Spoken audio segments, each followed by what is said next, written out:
여러분 안녕하세요. 왕조중심 꿀국사 꿀입니다. 삼국통일에 가까워지면서 이제 스토리 전개를 고구려, 백제, 신라 이렇게 딱히 구분하기도 어렵게 됐습니다. 세 나라의 관계가 급박한 상황에 이르면서 한 나라의 움직임이 다른 나라의 정치, 외교에 상당한 영향을 주는 그런 밀접한 관계가 됐죠. 즉 신라의 역사가 곧 백제, 고구려의 역사, 또 백제의 역사가 신라, 고구려의 역사가 됐다고 봐도 좋을 겁니다. 지난 시간에 설명한 대로 무열왕은 이런 상황 속에서 즉위했습니다. 그러면서 신라의 중대가 펼쳐졌죠. 물론 상대, 중대, 하대란 건 후대에 구분한 거지만 무열왕의 즉위와 함께 신라는 물론 한반도 전체 그리고 우리 역사에 있어 큰 변화가 다가왔다는 건 결코 부정할 수 없는 사실일 겁니다. 그리고 이 변화는 태종 무열왕 김춘추, 삼국통일의 영웅으로 기억되는 김유신의 의기투합으로부터 시작됐습니다. 앞으로 몇 시간 동안은 이 두 사람에 대한 이야기를 해보겠습니다. 이미 앞서 진평왕 시절부터 이들은 적잖은 활약을 해왔고 그래서 새삼 다시 언급할 필요 없이 꿀국사 신라편의 영상들만 봐도 이들의 활동이 눈에 보일 겁니다. 하지만 무열왕 편에 들어선 이상 이들의 모습만을 골라 편집해 보여드리고 또 부족한 부분을 보충 설명하는 방식으로 두 사람의 이야기를 전개하겠습니다. 태종 무열왕 김춘추. 사실 우리 역사에 있어 조나 종과 같은 묘호는 고려시대부터 사용됩니다. 그런데 신라 임금 중에 단 2명만 이런 묘호가 붙습니다. 바로 29대 태종 무열왕 그리고 38대 열조 원상왕입니다. 왜 이들만 묘호가 있는 건지 아니면 다른 임금들도 있는데 안 남아있는 건지는 알 수 없습니다. 아무튼 묘호의 개념이 약했던 고대에 이게 남아있다는 건 이들이 당대나 후세에 끼친 영향력이 막강했음을 의미한다 할 수 있습니다. 무열왕에 대해선 이야기가 참 많습니다. 이미 앞에서 충분히 그의 활약상이 언급됐고요. 무열왕은 즉위 후보다 즉위 전 김춘추로서의 활약이 훨씬 많습니다. 그도 그럴 것이 24살에 풍월주가 된 이후 30년 가까이 신하로 귀족으로 지내다 52살의 즉위에 59살에 세상을 떠났기 때문이죠. 정작 왕위에 있던 기간은 7년, 재위기간의 업적이라면 유일하게 백제 멸망을 볼 수 있을 겁니다. 이건 차차 짚어보도록 하고요. 먼저 무열왕의 탄생 이야기부터 어떤 삶을 살아왔는지 이전 영상들을 편집해 차례차례 알아보겠습니다. 먼저 무열왕의 부모죠. 이 김용수와 천명공주의 스토리부터 보도록 하겠습니다. 진평왕의 사위는 용수 그리고 용춘입니다. 성씨가 같은 김씨 사위들이었지만 이전 임금인 진지왕의 아들이었고 아시다시피 진지왕은 폐위됐기에 그 본인은 물론이고 아들들인 용수와 용춘 역시 골품이 성골에서 진골로 강등됐습니다. 골품 자체도 그렇지만 폐왕의 자식들이란 게 이 두 형제에겐 인생의 커다란 걸림돌이 됐죠. 드라마에서도 이 두 형제가 말도 안 되는 이유로 조정 대신들이나 귀족들에게 견제 또 차별을 받는 모습들이 그려지고 있는데요. 그렇다 보니 이들에게 보위를 넘기는 건 당시 조정 여론으론 사실상 불가능한 일이었습니다. 천명공주, 전형적인 대한민국 장녀입니다. 아버지의 뜻에 따라 다소곳이 순종하며 일찍이 궐 밖으로 나가 살게 됩니다. 대신 자기가 좋아하는 남자를 선택해 결혼하고 행복한 삶을 살길 꿈꿨죠.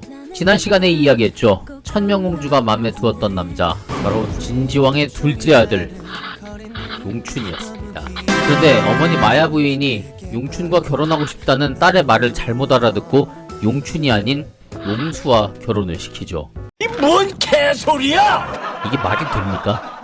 아무리 말귀를 못 알아들어도 그렇지 결혼이란 게 인륜지 대사인데 말을 잘못 알아듣고 둘을 잘못 결혼시킨다는 게 아마 이건 잘못 알아들었다기보다 그래도 진지왕의 장남이 용수인데 장자를 먼저 결혼시켜야 하니까 진평왕과 마야왕후가 이런 식으로 못 알아듣는 척해서 천명을 그냥 시집 보낸 것 같습니다. 어쨌든 둘이 결혼을 합니다. 하지만 마음은 계속 용춘을 향해 있습니다. 이걸 안 용수, 천명처럼 전형적인 대한민국 장남입니다. 아내가 자기 대신 동생에게 마음이 있는 걸 알고 동생에게 부마 자리를 아예 양보하려고 하죠. 예, 정말 천사죠? 뭐 저 같으면 막 질투나서 확, 예, 뭐, 할 것 같은데. 하지만 용춘 역시, 형의 양보를 또 거절합니다. 그러면 형제가 다들 인성이 괜찮은 사람들이에요. 어쨌든 용수는 이렇게 천명과의 사이에서 아들도 하나 낳게 됩니다. 하지만 이미 마음이 자신에게 없는 걸 알았기 때문에 병을 핑계로 용수는 자기 대신 천명을 계속 용춘과 지낼 수 있도록 합니다. 결국 어머니 마야왕후 이 사실을 알게 되죠. 화를 내는 대신 궁중잔치 때 용춘을 불러 천명과 함께 지내게 합니다. 그래서 이 부부관계는 그대로 있는 상태에서 이렇게 지내게 된 거예요. 상황이 이렇게 되니까 뭐 용수랑 천명은 사실 뭐 말만 부부지, 예, 이거 뭐 이혼한 상태랑 똑같은 거죠. 몇 년 지나지 않아 용수는 병으로 죽게 되는데 이때 용춘을 불러 아내 천명을 부탁합니다. 본격적으로 내 아내를 부탁한다. 네가 잘 데리고 살거라. 이렇게 한 거죠. 그리고 용춘은 용수와 천명 사이의 아들인, 예, 아들 춘추입니다. 이 춘추를 자신의 아들로 삼게 됩니다. 정말 보기 드문 착한 건지 아니면은 뭐 삶이나 사랑에 욕심이 너무 없는 건지, 예, 이 천명도 또 용수도 참 천사들입니다. 일례로 선덕여왕의 언니였던 천명은 진골이자 폐왕의 아들인 용수와 결혼을 하면서 아예 골품이 진골로 강등돼 궁을 떠나야 했습니다. 보시는 것처럼 김춘추는 진지왕의 장남 김용수의 아들이었습니다.